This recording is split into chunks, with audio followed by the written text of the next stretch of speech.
รวมมันออเดสเตก่อน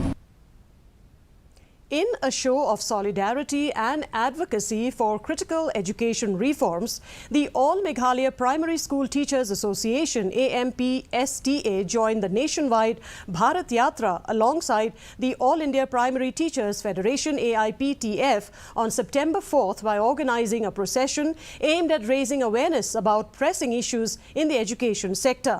The Yatra commenced from the community hall at Golf Links and followed a route through various areas including Polo, Kandailad, Kachari Point, Raj Bhavan, ultimately culminating at its starting point. The procession saw hundreds of teachers taking to the streets to campaign their cause. Key demands put forth by the participating teachers include the restoration of the statutory old pension scheme, regularization of lower primary school teachers' services, payment of the fourth installment of 25% revised pay for deficit teachers, regular monthly salary for deficit school teachers and quality education. Additionally, as a part of their protest, teachers from All Meghalaya Primary School Teachers Association organized a mass casual leave as a symbolic gesture to draw attention to their concerns.